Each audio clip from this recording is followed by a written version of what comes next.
non sei se tes por aí preparado, Lou, senón... Xa case. Dale un segundinho. Bueno, Sara, queres presentar ti o convidado? Vale. Pois nada. Temos hoxe no Twitch da Que Cheira Papá a un rapaz que con tan só 18 anos xa sacou 2 libros, ten un grupo de rock, é youtubeiro, eu aquí co 26 e non fago nada ca miña vida. Insultante. Perdón. Perdón. Pedindo perdón, menuda cara. Sí, dalle. Nada, que tamén se quere presentar el, pois adiante. A ver, eu tampouco teño moito máis que dicir. O do grupo de rock tamén é algo que non moita xente sabe, é como máis a ficción. Pero faime gracia que tamén o saquede. Puxemos a canción, ao principio, abrindo o directo doxe, puxemos a canción de Froalla dos elefantes, era, non? Como se chamaba? Non, iso é que o gravamos no local de Elefantes de Cacharrería.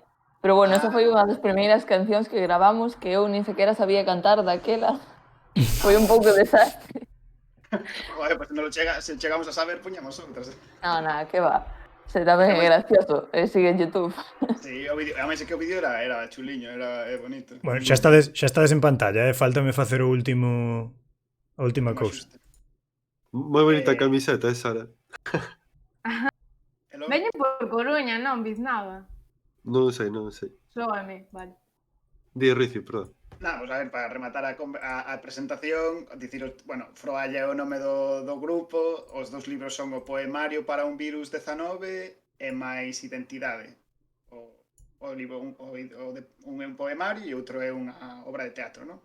Supoño que... Bueno, poemario entendo que, sí, este é un tema do que falaremos agora, o tema dos xéneros, os xéneros literarios, vai, e que as cosas se moven en realidade por camiños intermedios, que non tampouco ten moito sentido, pero bueno, é unha das funcionalidades que teñen os xéneros especialmente para facer este tipo de introduccións de, bueno, a ver, eu son Manolo e fago estas cousas, sabes? Claro. Ás veces, despois cando se entra no detalle sempre se pode charlar máis, pero bueno, un pouco para, se alguén non coñece aquí a Né, que teña localizado un poquinho así polo que fai.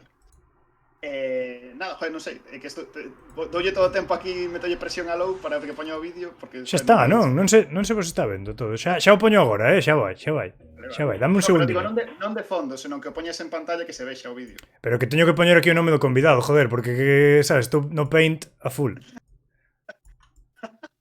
Xa está. Vale, estou vendo aí a... Bueno, sí.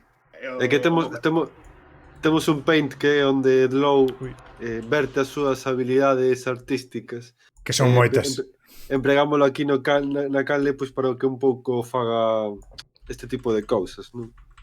Claro, é para que o pase ben, basicamente. Xa está, xa vai. Vou. Vale. Isto era aquí. Pois o vídeo, entón? Sí. Un pouco aquí juntas. Bueno, moitas grazas por seguirnos, en Quirofan, se acaba aquí de facer aquí follow. Temos que cambiar, temos que quitar aquí todo isto, claro. En manada. A ver. Vale. Isto así. A mí sí que me gusta, o sea, parecerame interesante o book trailer, era unha das cousas que quería comentar, porque teño a sensación de que ás veces hai un pouco de conservadurismo co tema dos book trailers que se fan un pouco como pezas puramente publicitarias, e en cambio, por exemplo, o do teu poemario, non sei. Hola. Vale.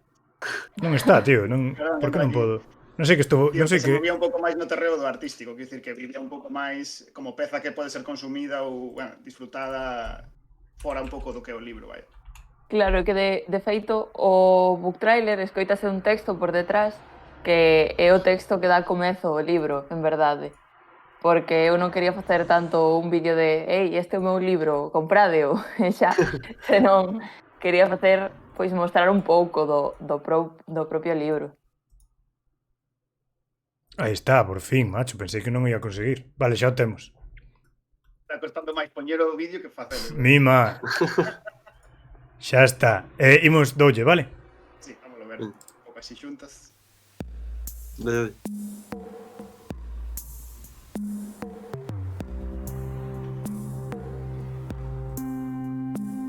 Fago isto porque son físicas. porque son un queixicas e estou farto de viver entre gaiolas e clasificacións. E sei que cando me queixo fago algo que chaman poesía, mas nada, esa tamén é outra clasificación. Se continúas aquí, podes avanzar e lerme sendo un rebuenantiño. Ou non, podes fechar este libro e queixarte pola túa conta, tampouco está mal. Tamén podes lelo e queixármonos xuntes ou queixármonos un e de outra.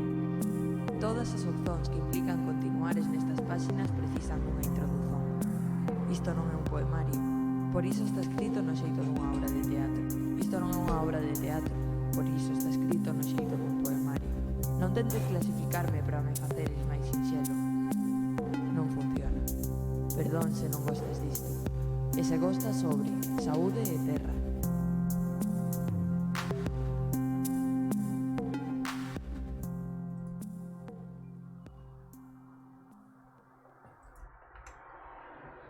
Ben, pois así, aí o temos. Iso moi ben. Bueno, vemos aí tamén, pillando un pouco o final do vídeo xusto quasi, quizáis o que falamos que o libro saiu en decembro, unha cousa así, non? Sí, E Identidade saiu prácticamente que 2 meses despois, unha cousa así, non chegou. sí, pon que, en verdade no libro de identidade pon que saiu en febreiro, pero ata marzo non chegou ás librerías, entón está aí. Claro, pero eu lo que tiña pensado en febreiro, pero tardou un pouco máis, claro, por supoño que o tema de distribución e tal tamén está complicado o asunto. Claro. Pero vaya, é sorprendente, non? Xa, o sea, o propio asunto das datas a mí chama a atención, porque é como irrumpir a saco. Entras cun libro e nada de tempo sai outro. Agora xa o terceiro ten que estar correndo tamén. A ver, tamén foi un pouco coincidencia, porque Identidade en verdade escribino con 14 anos e ia ser publicado xa antes, cando foi o do confinamento, pero xusto viu o do confinamento e as datas editoriais tiveron que cambiarse, entón, ao final acabou coincidindo todo.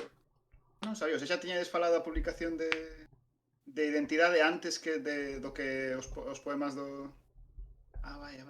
Pues interesante. Porque, de feito, o sea, é bastante gracioso porque os 19 poemas para o virus 19, que é o vídeo que acabamos de ver, foi un libro que eu, en verdade, todos os textos que hai aí, a maior parte deles non estaban pensados para ser un libro. Eran textos que eu tiña, sobre todo que escribida durante a cuarentena para botar por fora, e que nun momento eu falando cun rapaz de Arte Calavera, que foi a través de onde publiquei, que é unha discográfica de Pontevedra, pero que como tamén teñen capacidade para sacar libros, me axudaron, díxome, jova, é unha mágoa que leves preparando un libro desde que tes 14 anos e que non teñes publicado nada sendo menor de idade. Entón, propúxome, se queres autopublicarte, eu douche a plataforma. Entón, foi como un pouco por iso de que Identidade non saiu, deume a min o pé de, pois vou facer un libro a ver se son capaz, e ao final saíron moitas reflexións moi chulas. Está moi apegado precisamente xa dende o propio título, vaya, ao momento no que está escrito, pero por eso pensaba, claro, pensei que fora, porque sí que contabas no vídeo presentación un pouco onde falabas de Identidade, de que era un libro que tiñas escrito dende antes, pero pensei que, claro, para o espectador, por decir así, a liña temporal é primeiro este, despois aquel, claro, entón, mentalmente vai... De feito, eu as veces cando me preguntan, non sei a cal chamarlle o primeiro libro e o segundo, porque eu, para min é o revés, para min Identidade é o primeiro. Claro. De feito, no mesmo tráiler falas un pouco das clasificacións como algo que non ten moito sentido, non? Neste aspecto. Entón, como que clasificar un libro, pois eu que sei, por teatro ou por poema, ou como que non ten moito xe que pode estar moi ben a cabalo entre os dous estilos, non? Sí, é que eu gosto moito de escrever teatro, pero sí que é certo que todos estes textos que tiña, que agrupei en 19 poemas e os que creei para 19 poemas, toman moito a forma de poemas, precisamente. Moita xente acaba chamando poemario, porque ao ser poemas, pois, é normal acabar nesa clasificación, mas tamén é certo que ten a peculiaridade de que está escrito como se fose unha obra de teatro. Cada poema é como se fose unha escena que ten un título e ten unhas anotacións ao principio, como se fose a escenografía dunha obra de teatro, pero en verdade está a falar da persoa que está escribindo, da persoa que está lendo. Ese fuxir un pouco das clasificacións e dos xéneros, de non dicir as clasificacións son inútiles, senón de reflexionar que as clasificacións son útiles pero que moitas veces nos pechan e non podemos ver máis aló, tamén se reflicte un pouco na temática do libro.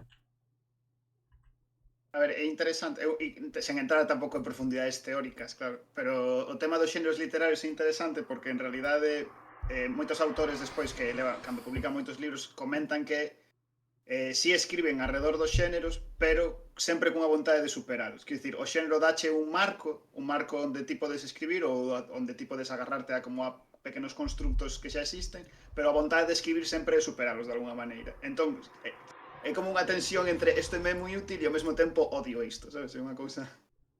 Sí, é que ao final, moitas veces as regras, sobre todo, eu penso que en arte, están aí para ser conscientes delas, pero tamén para rompelas, cando é cun propósito estético ou con calquera propósito. Claro, é interesante ademais pola mestura dos propios xéneros, porque falabas agora do teatro. Bueno, non sei, estou aquí falando todo o tempo. Sara tamén, por favor, tira ti preguntas que... Podías lanzar esa pregunta, non? E depois interveño se quer. Nada, eso, falar un pouco do tema de propio tema de escribir teatro a mí tamén me sorprende, non? Porque é un tema que en certa, o sea, un xénero que está un pouco, non vou dicir minusvalorado, porque quizáis é unha cousa máis subxectiva, pero sí menos visibilizado, non? Como que socializa menos, os libros teñen un percorrido sempre máis pensado na representación dos mismos que non na súa lectura. En cambio, de aproveitar o teatro como un xénero para mesturalo con outros e de alguma maneira socializar o libro, vender o libro como este é o produto que quero vender, este é o produto que quero que ti disfrutes directamente.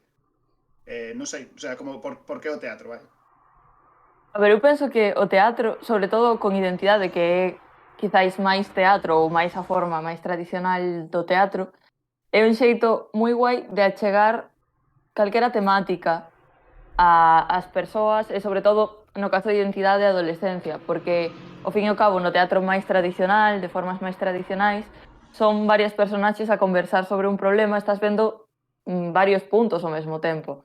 E, sobre todo, agora mesmo que estamos nun auxe de produtos como o cine ou produtos que se poden achegar máis aquí ao teatro, eu penso que é unha ferramenta moi útil para dinamizar a literatura. E, ao final, é o que dicías ti, moitas veces cando pensamos o teatro, pensámolo como representación. E moi pouca xente, en verdade, lemos teatro ou se interesa por ler teatro, pero porque tampouco se achega ese xénero. Porque eu, por exemplo, agora que estou indo polos institutos e que en algún instituto están lendo o meu libro de identidade, hai moita rapazada que me di, pois, eu pensaba que ia ser un destes típicos libros de teatro que mandan, que son tostóns, e ao final acaboume gustando, porque realmente é un xénero moi dinámico, se o tratas dun xeito dinámico, porque ao final ás veces moitas obras de teatro fanse un pouco pesadas porque non nos dan as ferramentas para lelas. Pero eu penso que é unha ferramenta moi útil e, sobre todo, iso, para dinamizar a lectura entre a xente nova, porque, xa che digo, moitas veces, cando vemos o teatro tamén, vemos o teatro para xente adulta ou teatro para xente moi nova, para crianzas, e parece que hai un punto no medio aí que non ten obras específicas, que despois podense ler a outras idades, pero penso que hai un campo moi importante por cubrir. Ou eu non son experta, vai, hai moitas publicacións de teatro na nosa lingua actualmente, penso. A ver, cada vez... Eu penso que cada vez está habendo máis. Sí que é certo que moitas veces son publicacións que parten da representación e despois, como o texto triunfa ao ser representado e o espectáculo triunfa ao ser representado, publícase. Pero, por exemplo, Galaxia últimamente está publicando algunha que outra cousa de teatro, sobre todo para público xuvenil, accesível a público xuvenil. Eu penso que estamos avanzando, aínda que queda moito por facer, porque, ao fin e ao cabo, o que lee o 90% da xente é narrativa ou poesía.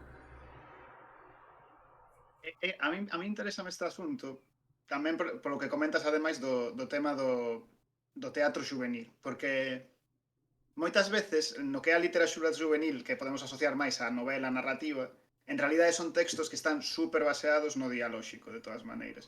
Son novelas no que ao final en todas as páxinas hai diálogo, ou se non en todas as páxinas en prácticamente todas, e é algo normal, primeiro porque é moito rápido de ler, é unha maneira que fai máis accesible o libro, pero ademais tamén porque hoxe en día, e sobre todo a xente máis nova, estamos moi acostumados a ler diálogo todo o tempo, ler diálogo, participar do diálogo e consumir así, o sea, pensar nesos termos de diálogo por las redes sociales, basicamente. O sea, ti estás lendo WhatsApp constantemente e un input que ti tes moi interiorizado. E empregar ese formato para a ficción é unha ferramenta que estaba aí e podemos meter un pouco pola vía do teatro porque no fondo é o que máis ten reflexionado como xénero acerca dese tipo de forma, o sea, acerca dese tipo de maneira de crear historias, vaya. Claro, é que eu é sempre o que digo, e falei un pouco disto antes, que non entendo como non hai máis teatro para a xente adolescente, que, bueno, estas etiquetas despois a xente adulta pode ler teatro para adolescentes que non queiman as mans. Pero, bueno, que non entendo como non hai máis teatro para a xente nova cando é un xénero que é perfecto para chegar a xente nova, porque é iso, quen non da xente nova hoxe en día non consume series, non fala, non... É algo que identificamos como moito máis propio que se nos chega alguén e nos empeza a describir as cortinas do seu cuarto a cada detalle, sabes?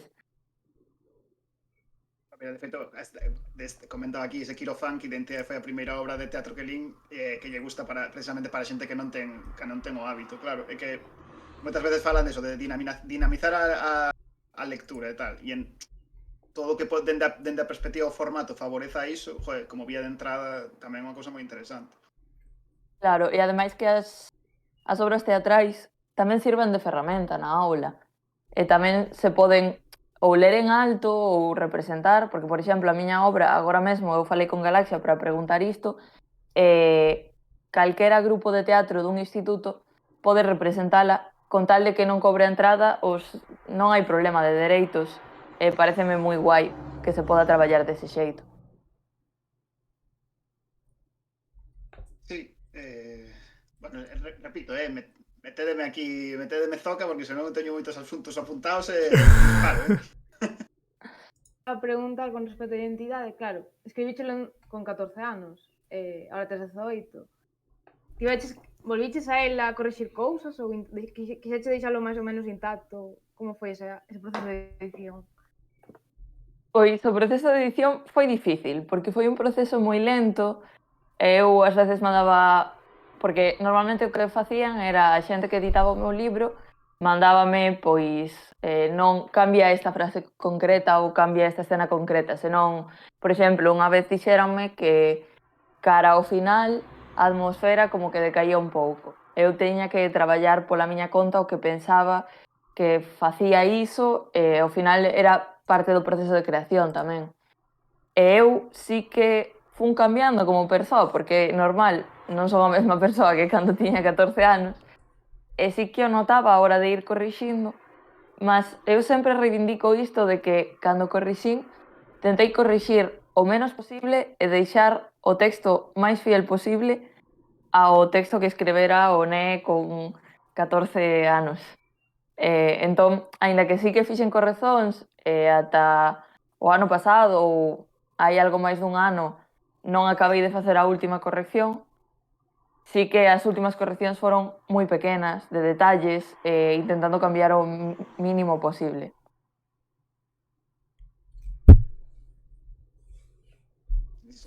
É curioso porque é moito tempo, o sea, moitas veces, claro, o sea, é verdade que pensas escribes unha cousa e queda na gaveta un pouco esperando a que teña a súa oportunidade ou o seu momento, pero claro, igual cando escribes con 14 anos o tempo se fai moito máis amplo, é dicir, o que ti cambias nese tempo intermedio é moito máis grande do que pode ser igual noutra etapa da vida onde, bueno, pues sí, hai 4 anos que escribín isto, pero tampouco son unha persoa tan distinta, sabes? Sí, completamente. Sobre o tema de, bueno, sobre o tema de editar con Galaxy, joder, parecíame interesante precisamente por isto, o sea, como chega, porque Galaxy é pues, unha das dúas editoras grandes que temos no país, parece interesante que se interese por un texto escrito pues, por un rapaz tan novo, o sea, nun momento a máis que non tiña publicado antes, como un pouco o proceso este de, bueno, pues, xa non digo contactar con Galaxia, pero sí, sabes, facer chegar o texto de alguna maneira.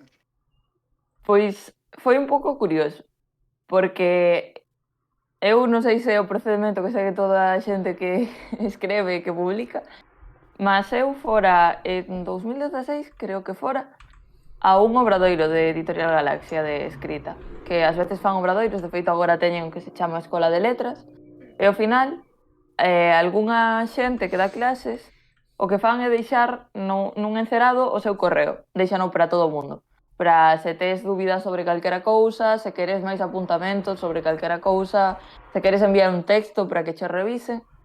E eu xusto coincidira que en 2017, no verán de 2017, cando eu tiña 14 anos, escrevín Identidade, porque foi un momento en que, bueno, naceu porque eu saíra do armario como persoa trans, e foi un momento un pouco difícil para min, e eu foi o momento, o xeito que tiven de botar por fora. Entón, despois, ao acabar iso, dixen eu, jova, pois, podo mandalo para que o lean e para que vexan que tal, porque ao final, non sei, gústame como me quedou, pero eu non tiña na mente isto de quero publicar, senón que só o mandei a Editorial Galaxia dicindo pois podedes verme este texto, darme a vosa opinión para saber como vou facendo, se construín ben isto ou non. E respondéronme dicindo que querían publicar o libro. E eu, claro, no momento foi como que é isto? Xa.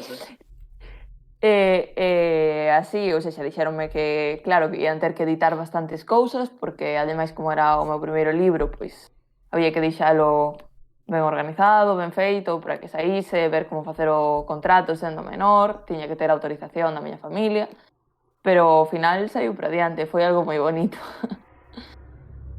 Non sei canta xente publica Galaxia con 18 anos. Hostia, tipo, joder. A min dixéranme que ia ser o segundo autor menor de idade na historia de Galaxia, que ao final non fun porque publiquei con 18, pero que houbo antes que a min alguén.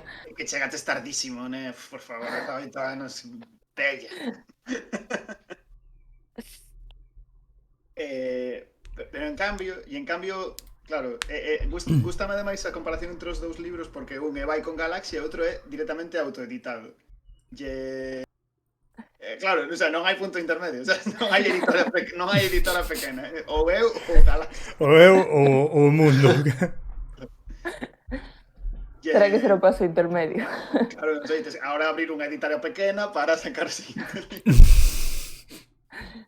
Pero o tema de autoeditar, joder, sempre hai un pouco de polémica no mundo da escrita un pouco da autoedición, porque por unha banda permite facer moitas cousas que non atoparían outro sitio, ou textos que igual non cadran con liñas editoriais un pouco máis típicas e tal, e por outra banda está o problema de que a autoedición moitas veces é tamén un camiño sen saída no que acabas sendo timado por a xente que se aproveita de xente que escribe, vai. Como ves un pouco o tema da autoedición?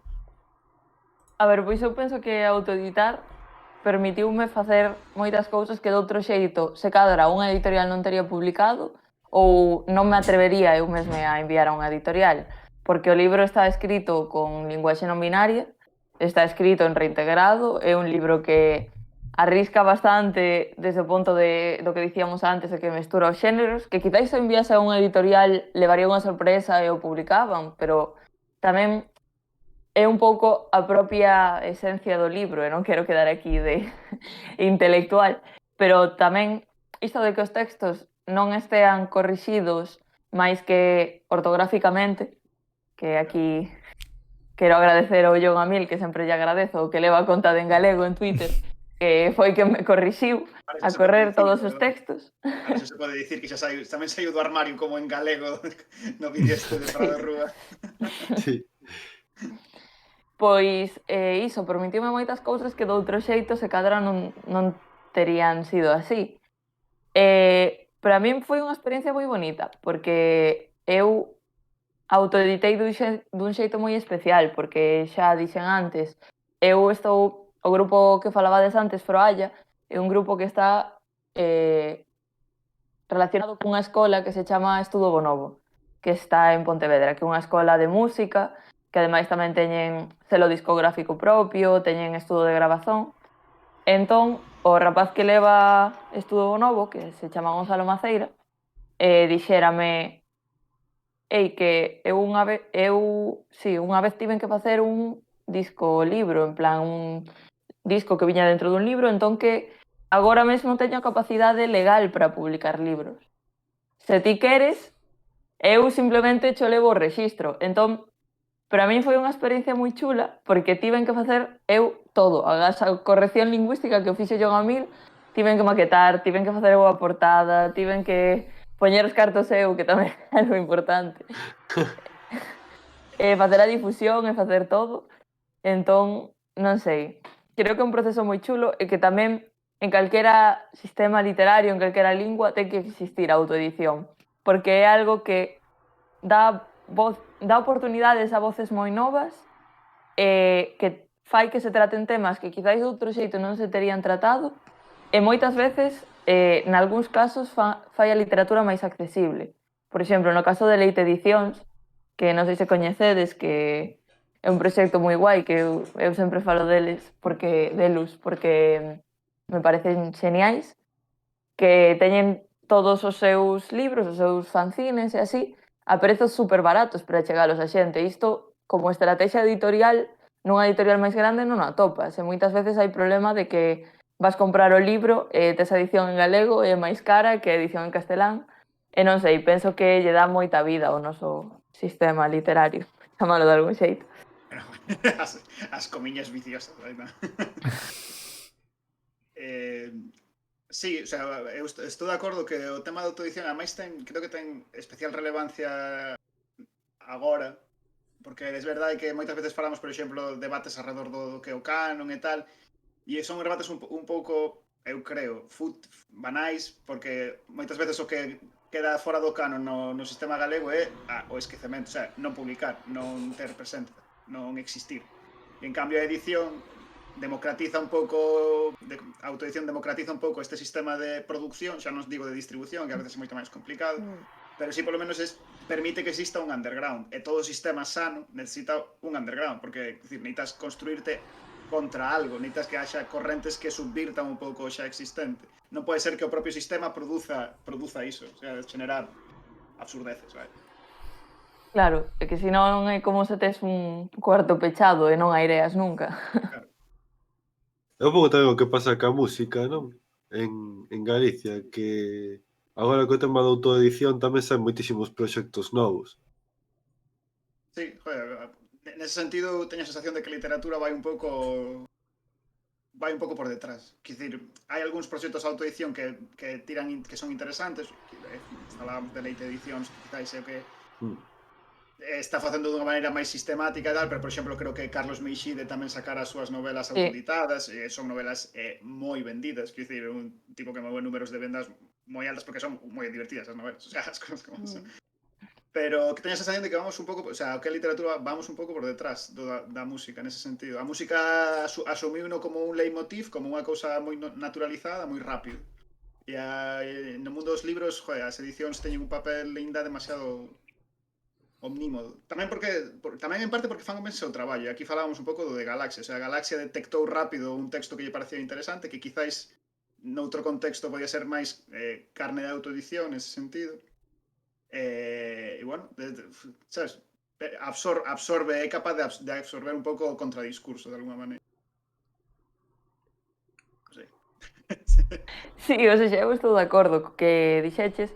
Tamén penso que se intentase publicar Identidade, se cadra, noutro momento, non o tería tan doado porque acababan de sair noutras editoras libros como podían ser 22 segundos de Bamejuto, ou Mamá quero ser Ziggy Stardust, ou Fora do Normal, que xa trataban a realidade trans. Entón, nese aspecto xa tiña como bastante camiño aberto. Por iso non houbo tanto problema. É interesante iso, o sea, sintes que esos libros abriron un pouco o camiño, sí? Eu penso que sí, porque visibilizaron un pouco a temática nas nosas letras, e sobre todo nas nosas letras no ámbito un pouco máis da literatura xuvenil. Eu penso que axudaron a que Galaxia aceptase o meu texto. Non podo dicir isto 100% seguro, pero polo menos xa había obras detrás que tiveran éxito sobre esta temática e xa estaba un pouco máis visibilizado. O sea, é interesante, sí. Sí que é certo que nos últimos anos, sobre todo, hai máis moita máis aceptación de certos discursos que antes estaban marginalizados, non? No que no ido da literatura, sobre todo. Sí, eu penso que sí. Sobre todo, hoxe xa...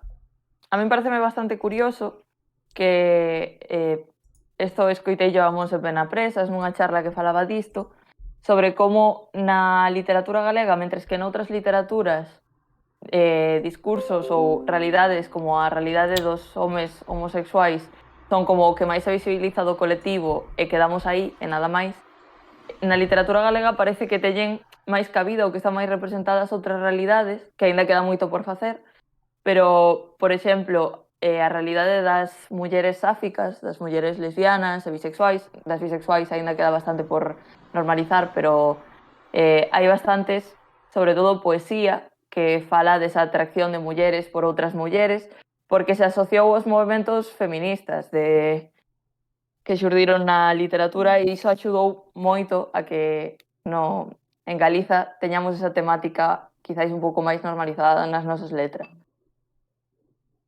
Sí, sí, non é casualidade que autoras como, eu que sei, Teresa Moure ou María Reimóndez que teñen iso un pouco dentro do centro do seu proxecto literario, sexan, ou polo menos eu teño a sensación de moi canon no que é a literatura galega, que dicir, ocupan unha posición moi central.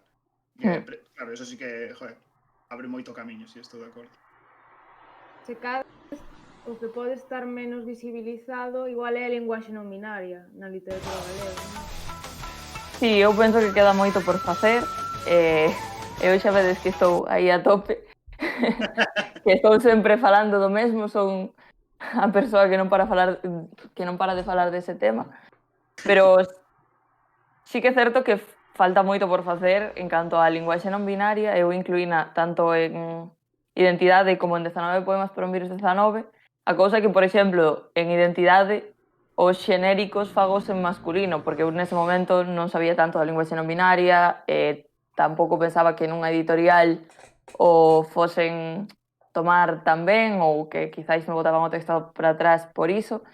E pareceme que sí que é un tema que queda moi para atrás porque, por exemplo, eu tiven, non sei se podo contar isto, eu tiven algún problema a hora da publicación porque hai unha personaxe que se trata en neutro, que emprega o pronome elu, o pronome neutro en galego, e que cando mandaba a obra de teatro a corrección gramatical sempre volvía co xénero cambiado e estaba tratada en feminino.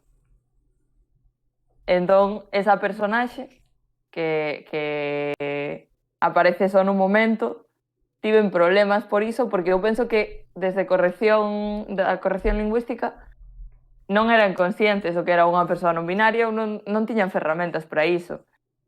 Pero sí que é certo que vemos algúns exemplos, por exemplo, falábamos de María Reimóndez, en Fora do Normal sí que hai como unha pequena frase onde inclúe un plural en neutro, ou tamén, sobre todo, por exemplo, Non sé sin adaptades, o libro que saiu de A Través Editora, emprega o neutro. Pero queda moito por facer, sí. Bueno, non sei se... Xusto acaba de facer follow John Amil, creo, bueno, Amil Galiza, supoño que será John Amil, así que aproveitamos. E tamén para dar gracias a Sekiro por facer aquí que se acaba de suscribir tamén. Iso é. Moitas grazas aos dos. Pois que saiba John Amil que falamos antes del, que lle fixemos... Sí, xa vai saindo periódicamente. Sí, é certo eso. Bueno, sí, tira, Darío. Digo, que falando de pronomes, había, non sei se viches outro día un meme que era de... Bueno, saía como pelexando uns tipos do español de nosotras, nosotres, nosotros, e logo saía un tipo en galego que poñía, sabes, vos, sabes, en plan... Sí. Como que o galego tamén é moito máis inclusivo, non, nese aspecto. Sí. Non sei, eu a verdade que penso que isto é completamente persoal. En galego temos moitas formas para evitar o xénero.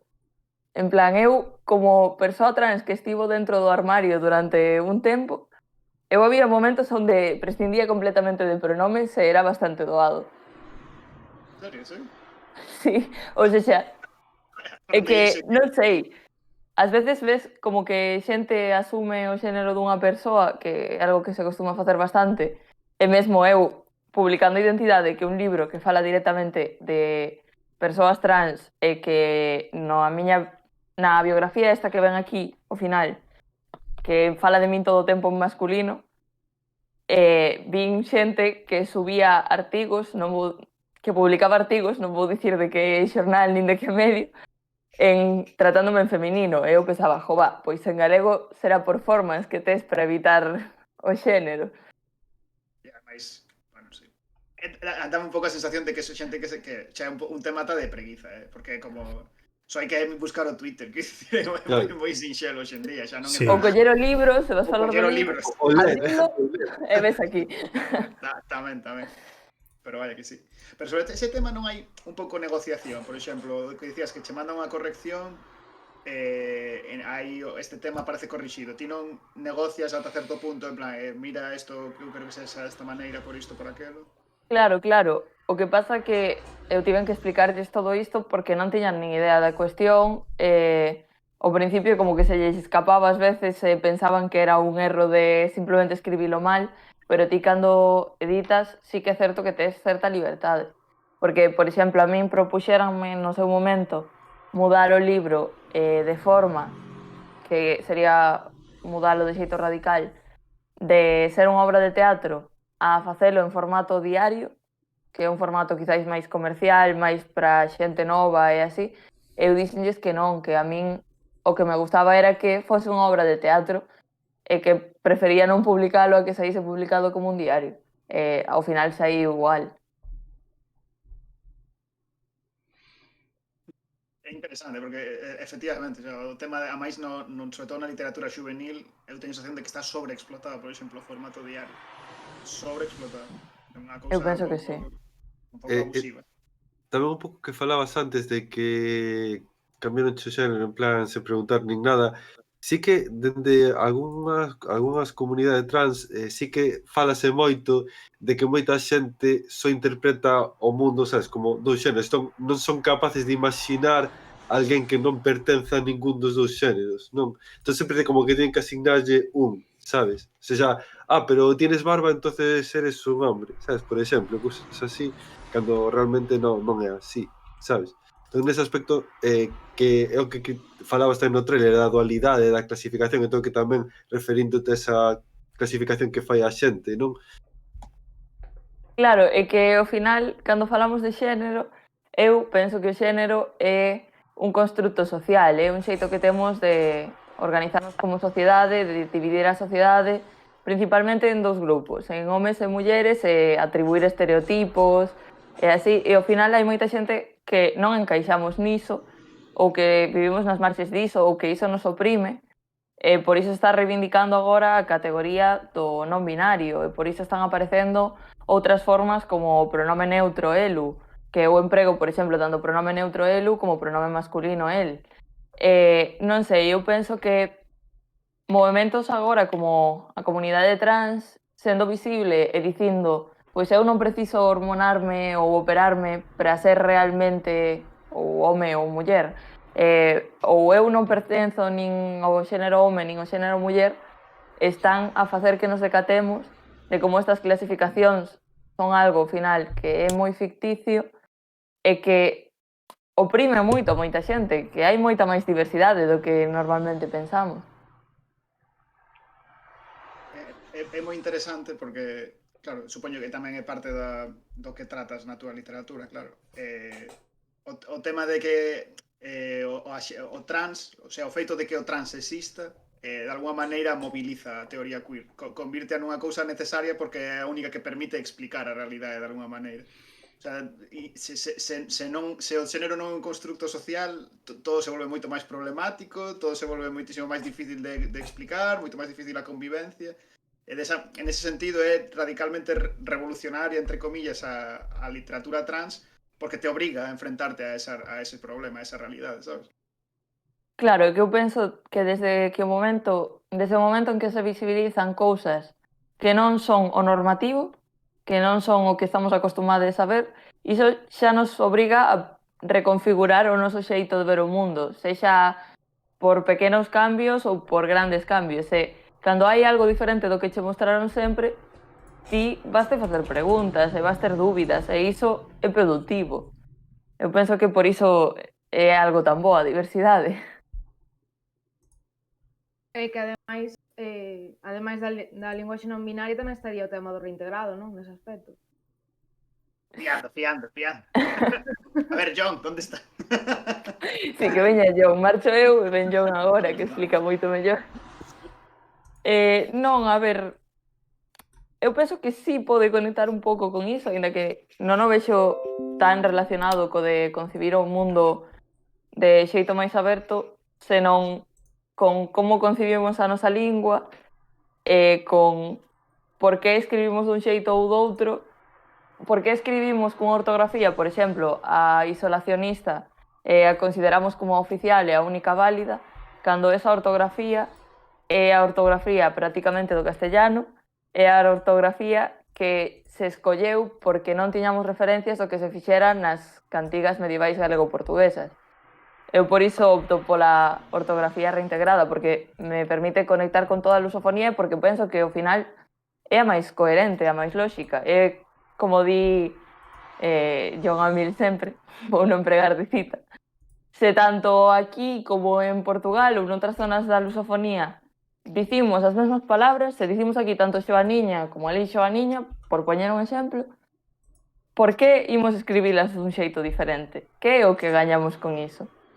Aínda que eu o que defendo é o binormativismo, que calquera pode escribir na normativa que queira.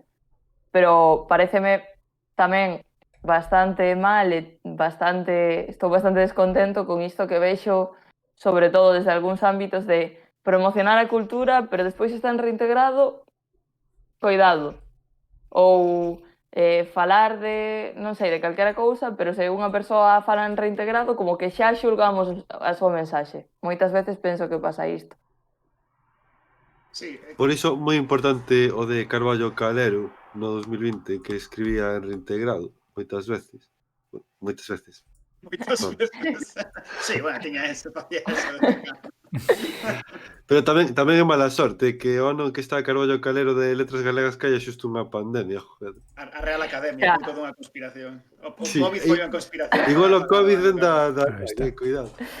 Non, pero a mí sí que me pareceu horrible isto de que houvese a pandemia e non lle desen este ano como prórroga, e que xusto empregasen, e que eu penso que instrumentalizaron un pouco a Xela Arias, porque eu son das primeiras persoas que quere que lle dean o Día das Letras a Xela Arias, e de feito eu a Xela coñecina hai pouco, e lina hai pouco, e encántame a súa obra, pero penso que instrumentalizaron un pouco a súa figura, porque como había xente que levaba tantos anos pedindo que fose Xela Arias, así a xente ia se queixar menos de que pasasen de Carballo Calero, de que non houvese tempo nos institutos para falar do que era o reintegracionismo, do que era a obra de Carballo.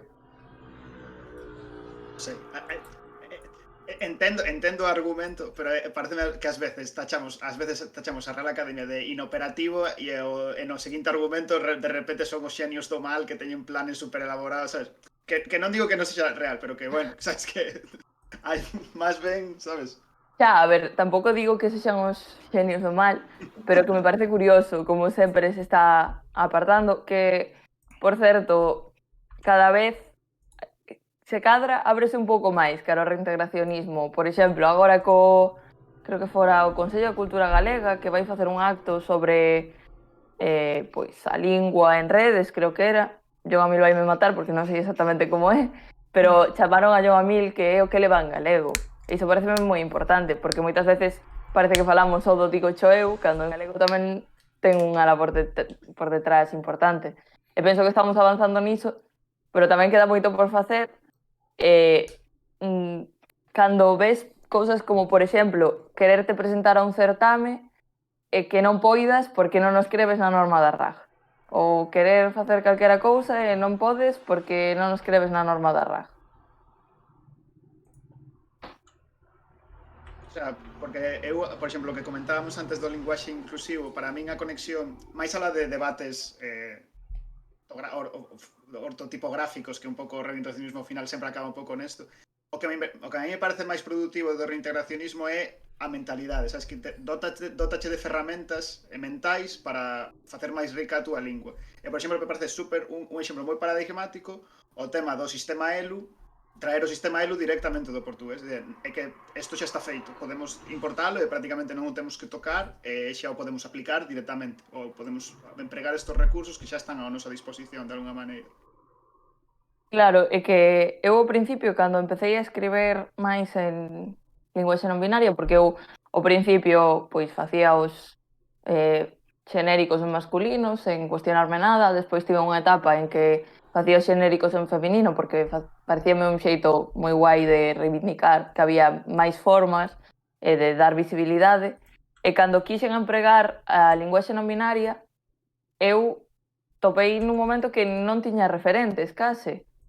E cando descubrín que había, por exemplo, hai unha guía do sistema ELU en Medium, que é unha plataforma onde se publican artigos e así, que eu flipei, porque é unha guía que fixo unha persoa do Brasil que se adapta case perfectamente á nosa variedade, ao galego de aquí, e que é un traballo que xa temos moi avanzado, é un sitio de onde podemos coller cousas sen recorrer sempre a isto de castellanizar a nosa lingua, que ao final o castellano estáse comendo a nosa lingua, está nos quitando falantes, e seguimos a recorrer o castellano sempre que non temos cousas en galego, cando temos todo o mundo da lusofonía que considérelo a mesma lingua que a nós ou considérelo unha lingua irmá, sigue a ser mellor que coller as cousas do castellano para seguir eliminando a nosa lingua.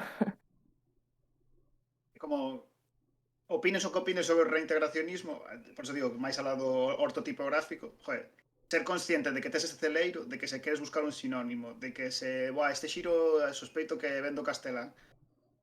Para min é unha cousa que, joder, que abrirte ao reintegracionismo, aínda que só sexa para iso, xa é unha cousa super positiva para mellorar a túa lingua. É que aparte é un luxo que hai moitísimos idiomas que non teñen, sabes? Moitísimos idiomas máis minorizados e tal non teñen nada así. O sea...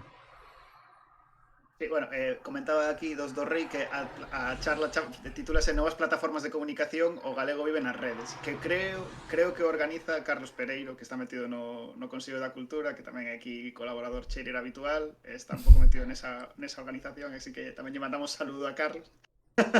Un saludo. Non sei, tedes por aí, teño apuntado as cousas. Tamén di aquí a Mil no chat que esta propaganda non cha paga, Bueno, xa me fará despois el propaganda por en galego, imos así. Non, que va. Un pouco tamén da túa vertiente youtubeira. Porque outro, é que claro, que tiene unha cousa guais de falar con Né, que podemos falar, como sabes, levar isto por sección e dice, bueno, ahora vamos a falar de calquera cousa. Ahora vamos a falar de YouTube, sabes? Ainda queda o melón da música, Bueno. Pero, o sea, é guai a vertiente youtubeira, porque comenzaches un pouco só co asunto un pouco máis divulgativo do asunto da preparación da Sabau, pero fuches pivotando nos últimos vídeos xa que era unha cousa máis de videoblog, por decirlo así. Bueno, non sei se estás cómodo con ese nome, pero vaya, de alguma maneira así como contar cousas en cámara un pouco máis de divulgación máis xeral ou de presentar ideas e non tanto o da Sabau. Pero vaya, o da Sabau sigue sendo un recurso, ainda estes días estaba retuiteándose moito en Twitter porque vaya, é que notas cando ven a época de exames, non? De feito, vexo que YouTube fai como unhas estatísticas e que sempre que se chega época de exames ou selectivo hai un pico enorme. Non sei, ou seja, a idea do YouTube, eu é que xa desde hai tempo quería facer un canal de YouTube, pero non me atrevía porque me daba moitísima vergoña. De feito, eu teño algún traballo que fixera en galego na ESO, que era como os vídeos de YouTube que fago agora. O que pasa é que nunca os subía, porque dicía, isto non lle vai interesar a ninguén, vou quedar eu aquí de pringado falando diante da cámara de cousas que, bueno, interesame a mí e xa. Sí que é certo que, por exemplo, Editorial Galaxia tiña unha especie de certame que era o reto lector ou reto literario, non sei como se chamaba, que consistía en mandar vídeos recomendando libros, eu sempre participaba. Era algo que tiña como aí de que, boa, gustaríame, pero non penso que lle interese a ninguén, non teño agora as forzas de poñerme a facer un canal de YouTube. E chegou o confinamento e eu dixen, é que eu non aguanto no confinamento, non sei, vou tolear, porque estaba en segundo de bacharelato e ademais eu son unha persoa que para aprender preciso estar falando con xente. De feito, eu en bacharelato o que facía era antes dos exames, quedaba coa xente, poñíamonos a explicar entre nós as cousas e eu era así como aprendía. Entón iso, desde casa, non o tiña. Foi un pouco idea así rápida no momento de, pois, para estar entretido vou poñerme a facer vídeos. Eu lembro que lle comentara xusto fora a ensaiar co meu grupo, que ao final non fora ninguén, porque como xusto acababan de dicir que non había clases, comentara yo a outra rapaza dun grupo e dixome, buah, pois se os subes ao final, eu creo que lle poden servir a moita xente. Dixen, bueno, vou nos subir a ver como vai. O día este que dixeron un xoves que non había clase e o venres podías ir ou non en bacharelato, eu ese día fun ao instituto porque eu era o delegado da miña clase, que tamén tocoume ser o delegado o ano que máis desastre foi, eu ata o daquela nunca fora delegado. Xusto falei co departamento de galego en plan, quero facer algúns vídeos pois de literatura galega porque é o que me gusta e do que máis ou menos sei un pouco. Deixadesme libros e deixaronme aí manuais, algúns libros para ler e ao final conseguín facer iso que chegou a moita xente e foi moi bonito porque vi as reproduccións, as fontes, as orixes das reproducións e había moitas que eran directamente de páxinas de institutos ou directamente da xunta, porque ata o profesorado estaba pregando, eu estaba como, pero se isto eran resumos para aprender eu pola miña conta. Ao final serviume moito para entreterme, para aprender para Sabao e para empezar a ter un canal eu, que ao final o que quería é o que estou facendo agora, recomendar un pouco libros, pero non desde o punto de vou facer unha crítica super elaborada deste libro, porque non penso, aparte sentiríame mal, ou seja, dicir este libro que alguén se currou a escribir a min estes puntos non me gusta, non creo que sexa algo que vaya conmigo, senón que simplemente digo as razóns polas que penso que alguén podería chegarse a él e tamén fago algunha cousiña, como algún reto. Teño pendente de subir un videoblog con Sekiro Fan, que a ver se o subo este mércores, porque como estou entre Pontevedra e Santiago, teño as cousas de editar nun ordenador, e ao final acabou así.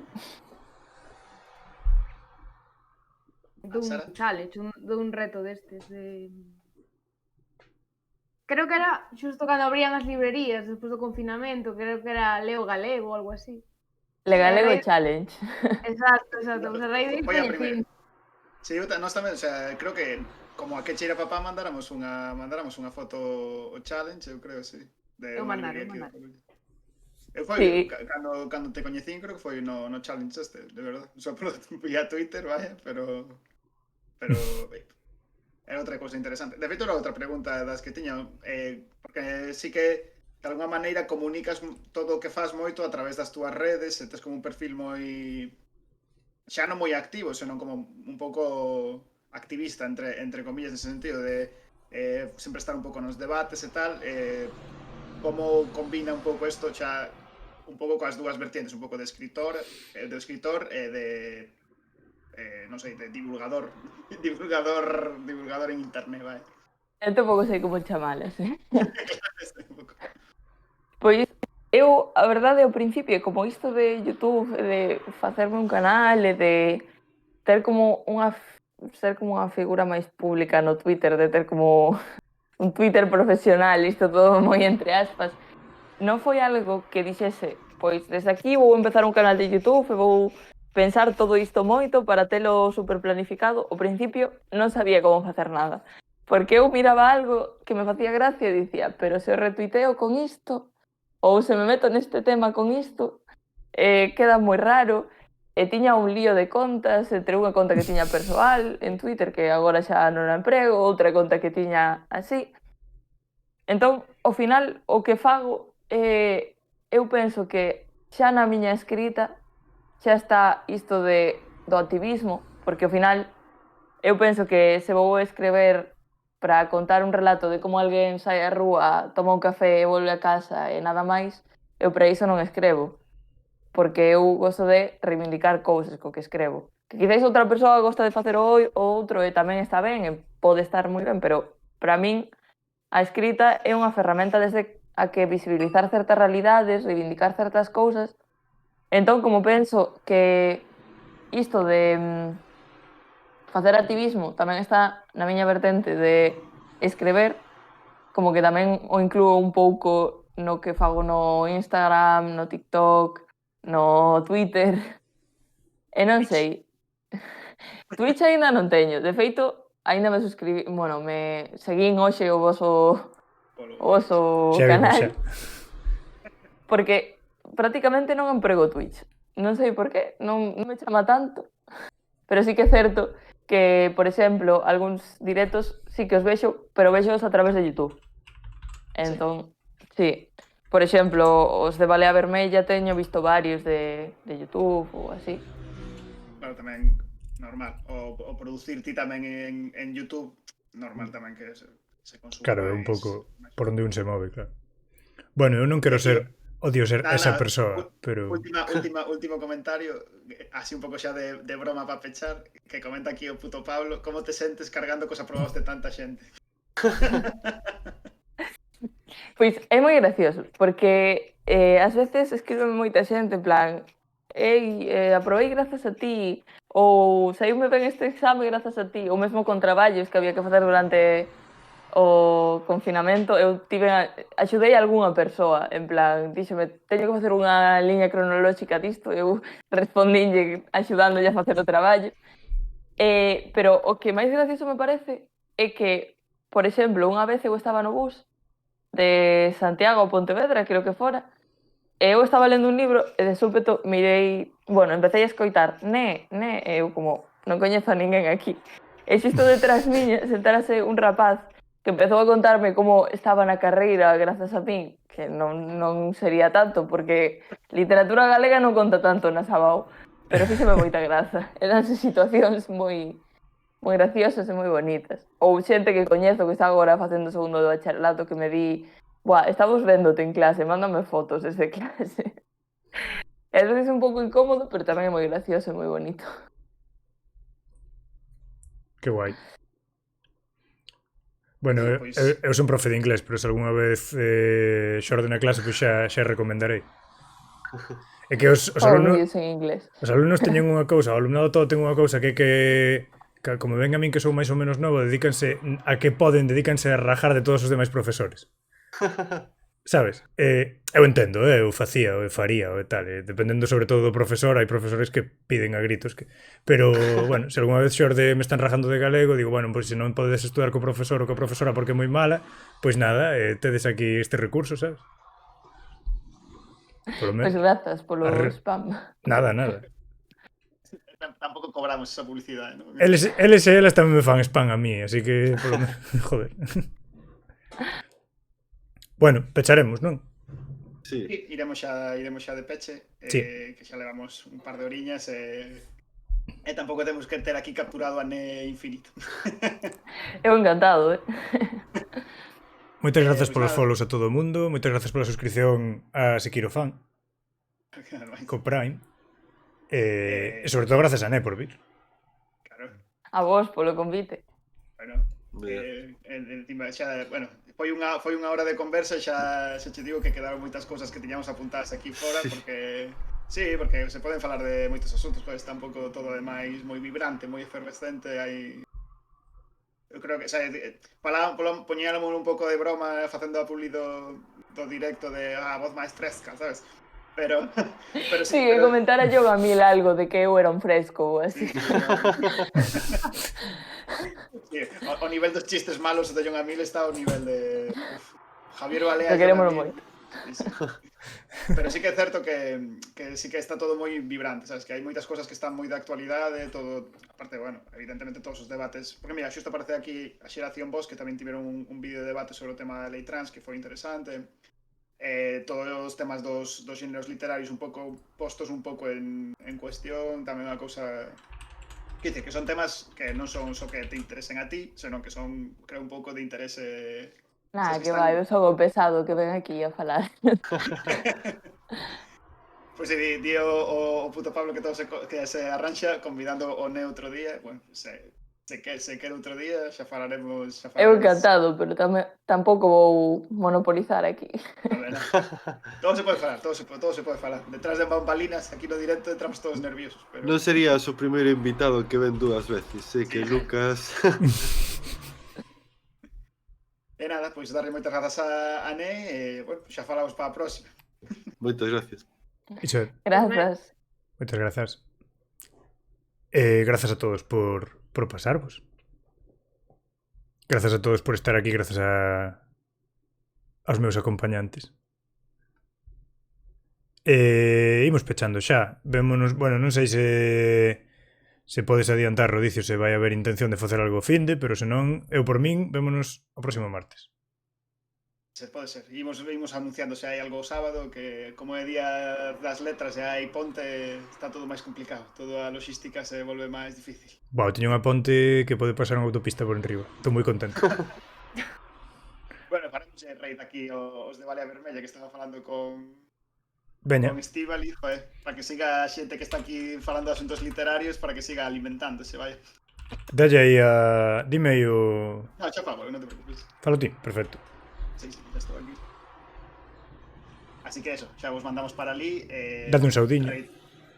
Saudade da nosa parte, reiterar as grazas a Né, pero darlle tamén grazas aquí a Sara e a Darío que sei que está sufrindo, que lle está dando a cabeza a morir, está aquí soportando, aguantando tirón cheirer.